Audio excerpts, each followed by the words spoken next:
পোয়া মাছের এই রেসিপিটা আমার শাশুড়ির অনেক বেশি পছন্দের। কিন্তু আমি এবং আমার হাসব্যান্ড কেউই এই মাছটা এত পছন্দ করি না। কিন্তু এভাবে যেদিন রান্না করি সেদিন কিন্তু পুরো পাতিলটাই খালি হয়ে যায়।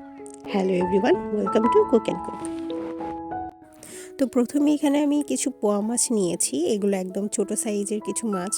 তো এই মাছগুলোকে আমি এখন একটু লবণ মরিচ দিয়ে মেরিনেশন করে রাখবো। পোয়া মাছ অ্যাকচুয়ালি দুই ধরনের পাওয়া যায়, একটা হচ্ছে নদীর পোয়া আর একটা হচ্ছে সমুদ্রের পোয়া মাছ। আমার বেসিক্যালি সমুদ্রের পোয়া মাছটাই বেশি পছন্দের, যেটা লাল লাল হয়। তো এই মাছটা অ্যাকচুয়ালি একটু বড় হলেই খেতে বেশি ভালো লাগে। তো এখানে আমি মাছগুলোকে লবণ, হলুদ এবং মরিচ, ধনিয়া গুঁড়া দিয়ে ভালো মতো একটু ম্যারিনেশন করে 10 মিনিটের জন্য রেখে দিব। পোয়া মাছের নিজস্ব একটা স্মেল আছে, যেই স্মেলটার কারণেই অ্যাকচুয়ালি আমার পোয়া মাছটা এত বেশি পছন্দ না। তো এইভাবে লবণ হলুদ দিয়ে রেখে দিলে কিছুক্ষণ, তাহলে কিন্তু এই স্মেলটা চলে যায়।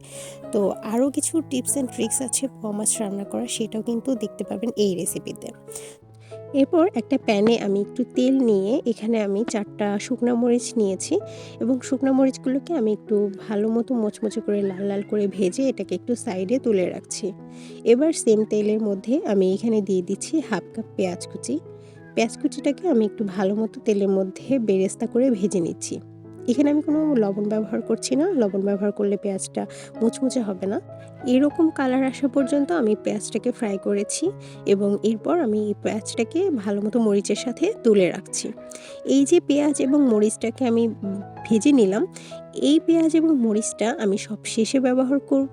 এটার একটা টুইস্ট আছে, অবশ্যই দেখতে পারবেন যদি আপনারা পুরো ভিডিওটা না টেনে দেখেন।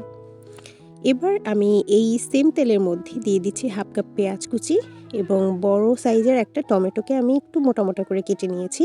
আপনারা চাইলে মাঝারি সাইজের 2টা টমেটোও কিন্তু এখানে ব্যবহার করতে পারেন। এরপর আমি পেঁয়াজ এবং টমেটোটাকে ভালো মতো তেলের মধ্যে একটু নেড়েচেড়ে নিচ্ছি। সাথে দিয়ে দিচ্ছি আমি একটু স্বাদ মতো লবণ।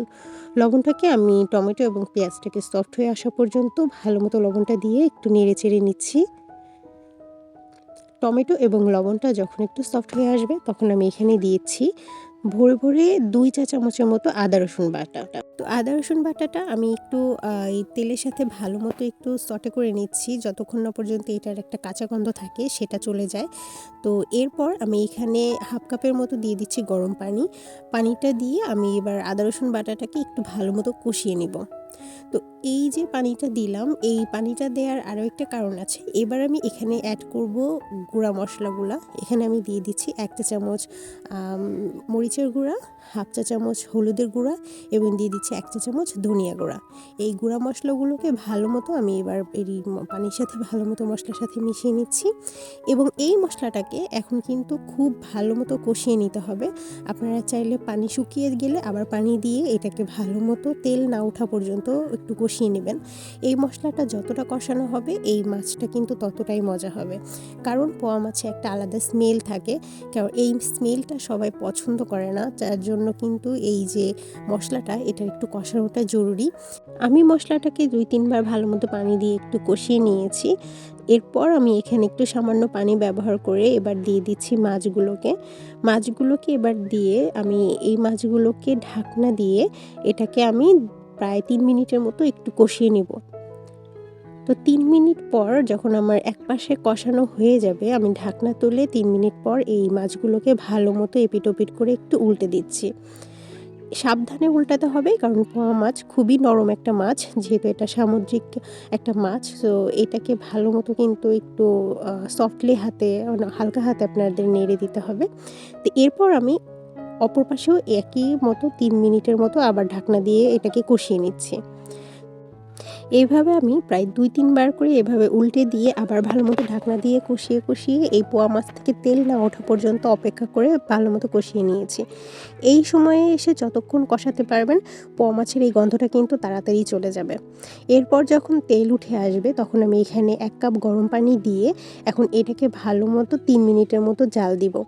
যখন পানিটা একটু টেনে আসবে, তেলটা উঠে আসবে, পানি একটু থাকবে, খুব বেশি থাকবে না। তো এই সময়ে আমি এখানে দিয়ে দিচ্ছি কাঁচামরিচ ফালি, মাঝখান থেকে আমি একটু কাঁচামরিচটা ছিঁড়ে দিয়েছি।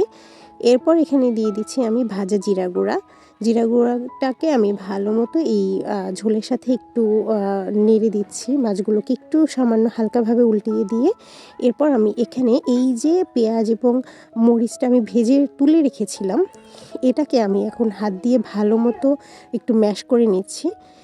এরপর এই মিশ্রণটাকে আমি এই সুন্দর মতো পোয়া মাছের উপরে দিয়ে দিব। এই জিনিসটা কিন্তু আপনারা যখন অতিরিক্ত ঝোল থাকবে তখন দিবেন না, তা না হলে কিন্তু এই মরিচ থেকে ঝাল বেরোবে, তরকারিটা অনেক বেশি ঝাল হয়ে যাবে। এরপর আমি দিয়ে দিচ্ছি ধনেপাতা কুচি এবং সবশেষে আমি ঢাকনা দিয়ে 2 মিনিটের মতো রান্না করে ঢাকনাটাকে বন্ধ করে এভাবেই চুলায় রেখে দিব। এরপর 5 মিনিট পর যখন ঢাকনা তুলবেন তখন দেখতে পারবেন এইরকম সুন্দর একটা কালার চলে আসছে। পোয়া মাছটাও কিন্তু নিচে থেকে একটু পোড়া, পোড়া হয়ে যাবে। আর এই তরকারিটা খেতে অসাধারণ লাগে। সো কেমন লাগলো আজকের রেসিপিটি অবশ্যই কিন্তু আমাকে জানাতে ভুলবেন না। আর যদি ভিডিওটি ভালো লাগে তাহলে অবশ্যই কিন্তু একটা লাইক করতে ভুলবেন না। So thanks for watching.